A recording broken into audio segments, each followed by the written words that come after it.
Hello once again, and it's time for another ghost story. Today is Monday morning.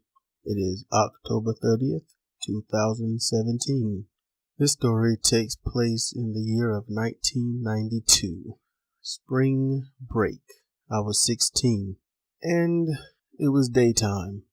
I wanted to go out and play basketball.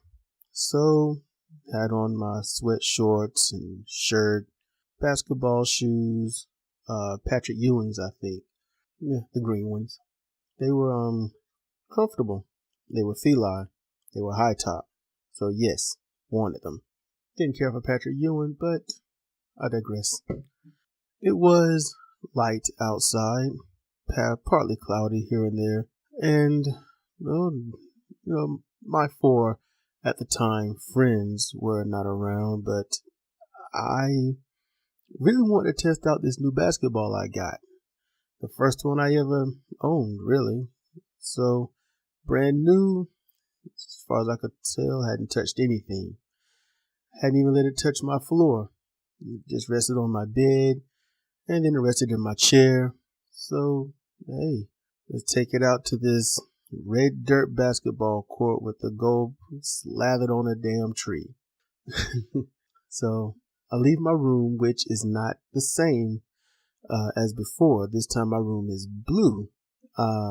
Seeing as I wasn't comfortable sleeping in my bedroom from when I was 10, and I would change rooms, so I would sleep in the den. When I get home, well, parents have rearranged everything. So now the den is my room and my room is the den. So my walls are now blue, and I'm in the furthest area of the home before the addition. So at this moment, I'm ready to go out. I walk down the hall. It's about, a 25-foot hallway, I think. And it gets dim outside. Don't know why, but it was very dim, almost dark. Then I could hear the thunder, and I thought, oh man. Well, I'm not going to be able to go out now, so I might as well just stay in. And I hit the thunder again. Okay, so yeah, I'm staying in. Then for about over a minute, there's no thunder. The skies brighten, and I figured, okay, I got to see what's going on. Halfway down the hall, I realized I don't necessarily care. Something in me just didn't care. I walked towards the living room, which immediately connects to the kitchen to his left. And there was a stand with it was an old lamp. It seemed like it's red, made of glass, had a matching top with the plastic still on it. So I just stop. I'm looking at the lamp. I look outside. It's bright. I mean, it's bright. It's not, clear skies, noon bright. But, I mean, it was around 2 p.m. So I figured I should give it a try. I want to play basketball. I want to see, how well does this really bounce? I don't want to bounce it inside. My first new basketball. And then it got slightly dim. There's no wind. No trees are moving outside. I'm looking. There's no rain. The street's dry. It's a rocky road, so you can really tell that if it's rained or not. I can't see any patches of darkness where partly cloudy skies would indicate it, but there's nothing. And I turn around and I look back down the hall, and there's really nothing, but I'm compelled to look. I take a few steps. So I take a few steps away from the stand, and I pass the kitchen entrance. Right now, I am maybe 4 steps from the entrance to the bathroom. The infamous bathroom from the last video. But I stop. I look down. I look behind me. And it's sort of, how can I say? It almost seems like it's twilight outside. It's right between, just bright and dim. It's right in the middle. I can't even explain it. It was such a weird color. Everything seemed kind of bluish, not that yellow sunny tint, but a bluish tint. And I didn't think too much of it. When I turned around, I heard it, and it was deafening, loud crack of thunder. It shook the house. It filled the hallway. I shut my eyes. It was so bright. When I opened them, I was on my butt, sitting against the stand, which had to been roughly 5 feet behind me. I looked at the floor. I looked at the ball in my hand. I sat it next to me. I wasn't shaking. I wasn't shaken. I was perplexed. How did I get down here? And I was stuck like that for a few seconds, 5, 6, maybe 7 seconds. And then something just compelled me to look up. And when I did, look down the hall, everything was still this kind of misty bluish color, misty cloud, translucent blue. I can't describe it, not perfectly, but I saw her. She was floating. She had to have been hovering maybe 4 or 5 inches off the floor.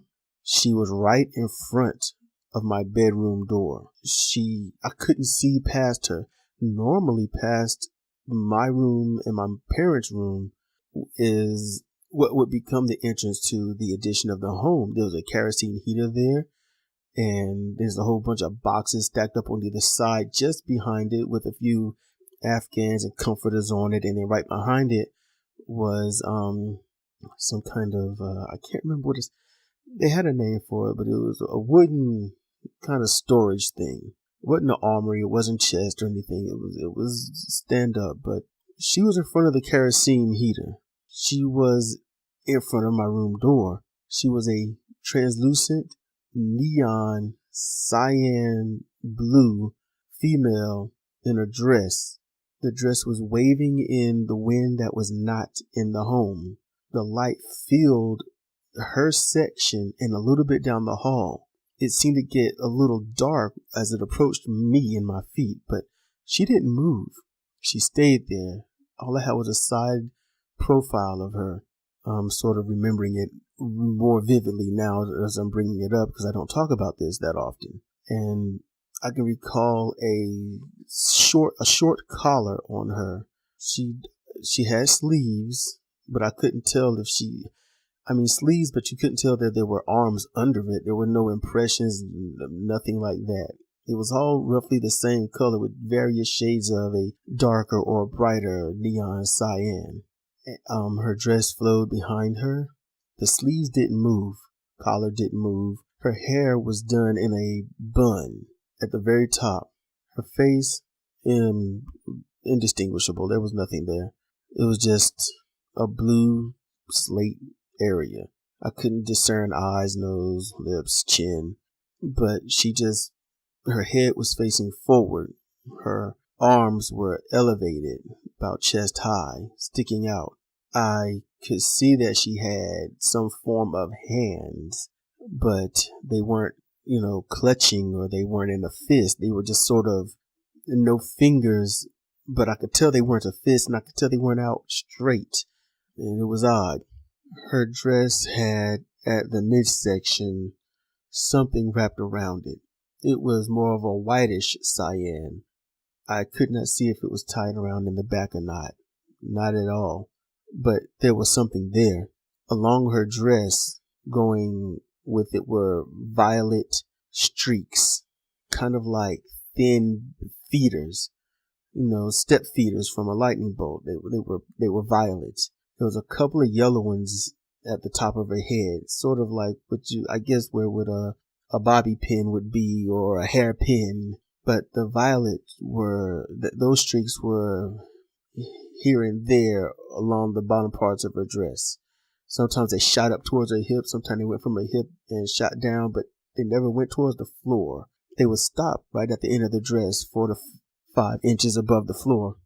And she just floated there, and I just stared. I didn't get up. I just looked at her. And as she waved in a wind that wasn't there, I wondered if anyone would ever believe me. But most of the time, I think people keep things like this to themselves. I think I stared at her for maybe 30 seconds. And then there was another crack of thunder, but not nearly as loud as the first. Everything got bright. I tried to stare. I tried to keep looking, but the brightness, it didn't make me shut my eyes. It just concealed her to the back of the hall. And then I shook my head and shut my eyes. They were just stinging in pain. I opened them and she was gone. It was dark. It was really dark. It was almost nighttime in the house. I stood up. I looked at my basketball, picked it up off the floor, and I look outside and it's bright. I look down the hall and it's bright. So I made the wise choice, in my opinion. I did not go to my room. I didn't go down that hall or anything. What I did was, I thought I would just brave the storm that was hit and miss. I went outside to play basketball. And outside, it was clear skies. The sun was beaming high. It was just bright and yellow out there. And I didn't want to think about it any further, but I can never shut my brain off. It just keeps on going. And people say I think too much. I'm going to say this. I don't think about this that often. Not like I have in the past couple of months. But I'll say this. Whoever she was, or whatever she was, I don't believe she was harmful or malicious. Maybe the storm just captured a moment in time. Maybe, I don't know, maybe it was just, I don't know, it could be anything. I don't know, my mind, it goes a mile a minute. So it could have been a rift in a fabric of time. It could have exposed a dimension somewhere else. It could expose a repeating past event in a spot long lost. There could be so many things. It could be even the future. But I'll say one thing. It was there. It was real. And it didn't even acknowledge me. So I'll say this. You don't get too many experiences in life. And when you come across things that you can't understand, you either show anger towards it or you leap headfirst into it and just starstruck. To me, this was neither nor anything else. It was just her, the lightning lady.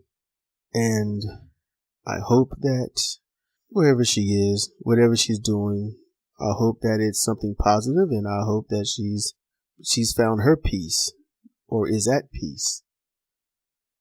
If you have any stories out there, please let me know. Share them down below or send me a link to it.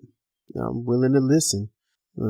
So I think this might be my personal last ghost story. I don't have many. So thank you for listening.